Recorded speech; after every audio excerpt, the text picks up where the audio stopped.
vamos entender como o território e o povo brasileiro foram formados através das décadas que se seguiram à chegada dos portugueses aqui em solo tupiniquim. Vamos explorar?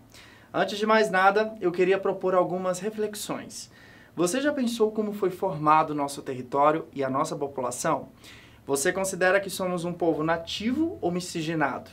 Se você nunca parou para pensar sobre isso, ou mesmo se já refletiu sobre essas questões alguma vez na vida, hoje eu te convido a me acompanhar numa trajetória que envolve aspectos culturais, territoriais e geográficos para entender como o que aconteceu na época da chegada dos primeiros colonizadores portugueses impacta os nossos dias de hoje.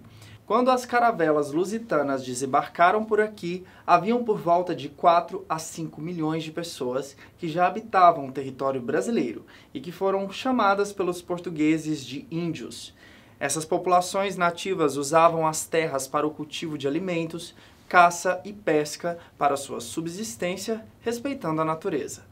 Mas com a chegada dos homens brancos, como foram chamados os colonizadores europeus, as populações originárias das Américas foram evangelizadas e escravizadas para o lucro dos invasores de suas terras.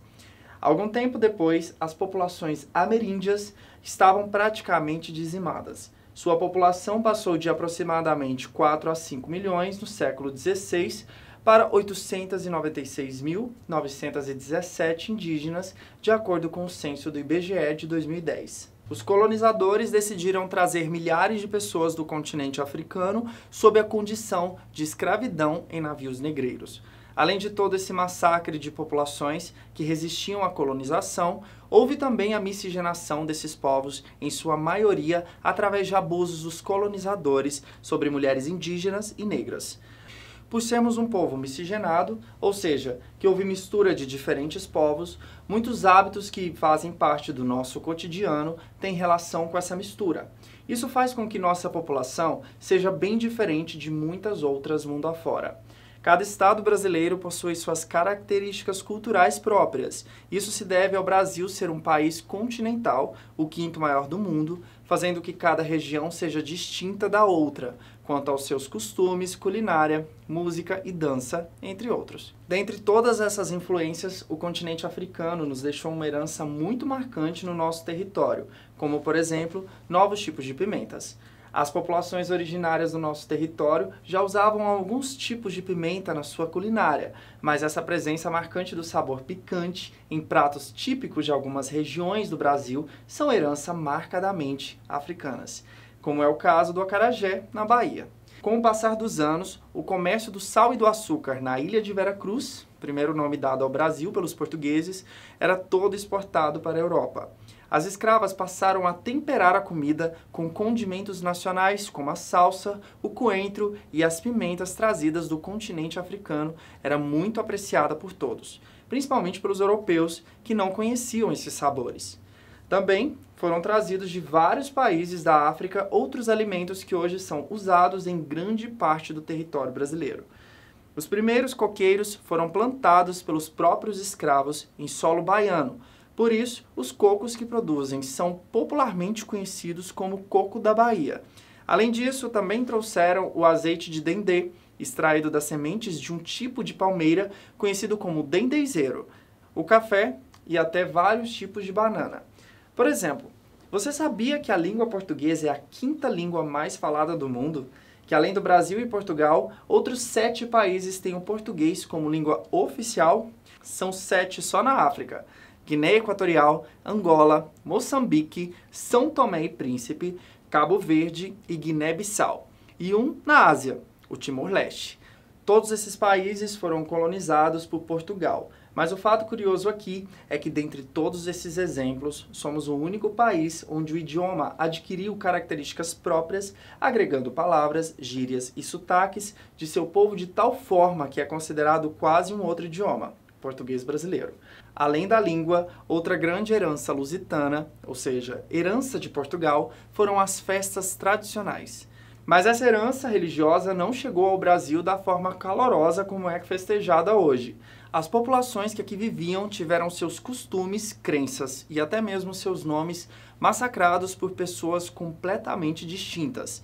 E um dos fatores mais importantes em todo esse processo foi o cristianismo, pregado através dos padres jesuítas enviados pela Igreja Católica para catequizar as populações que aqui viviam e eram consideradas ou vistas como menos humanas por não acreditar nos mesmos preceitos religiosos dos colonizadores europeus.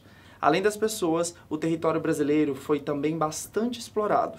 Muitas áreas de mata virgem foram devastadas para a extração do pau-brasil, uma árvore típica da Mata Atlântica que abrange todo o litoral leste brasileiro e que era utilizada para a confecção de móveis na Europa. Depois, para o cultivo da cana-de-açúcar, que em solo brasileiro se desenvolveu como em nenhum outro lugar devido aos nutrientes da terra e o clima propícios. Desde o período da chegada dos europeus, ficou bem claro que essas terras eram extremamente produtivas e com um clima favorável para a prática da agricultura e da pecuária. Além disso, escravizaram populações ameríndias e africanas como forma de viabilizar a exploração desse território e, assim, desenvolver e movimentar a economia de Portugal entre os séculos XVI e XVIII. O Brasil passou por transformações físicas e sociais profundas durante todos os seus séculos de história. Portugueses colonizadores, negros e negras trazidos contra sua vontade, populações originárias deste território, imigrantes que vieram em busca de outras condições de vida, os encontros e desencontros dessas pessoas transformaram o que nós conhecemos como Brasil, e isso traz reflexos no nosso dia a dia. Entender esses aspectos históricos é conhecer nossa realidade. Os fatos ocorridos em 1500 têm relação com o nosso dia a dia, pois somos um povo miscigenado que até hoje sofre com as consequências da escravidão e da exploração inconsequente dos nossos recursos naturais. Muitas coisas que fazemos e dizemos no nosso cotidiano ainda têm relação com esse passado de misturas e de lutas. A formação do nosso território também é reflexo das características sociais. Essas diversas culturas formaram o que conhecemos e que vivemos como Brasil, e isso se reflete na cultura, nos costumes e até mesmo nas leis que vivemos hoje. Bem, hoje aprendemos muito sobre o contexto da miscigenação do povo brasileiro, das suas lutas e das suas alegrias. Descobrimos que apesar de não termos aspectos físicos únicos que nos identificam como brasileiros, a nossa cultura e os nossos costumes são reflexo do nosso passado e nos unem como nação. Espero que você procure perceber como essas influências da história estão presentes no seu cotidiano. Até breve!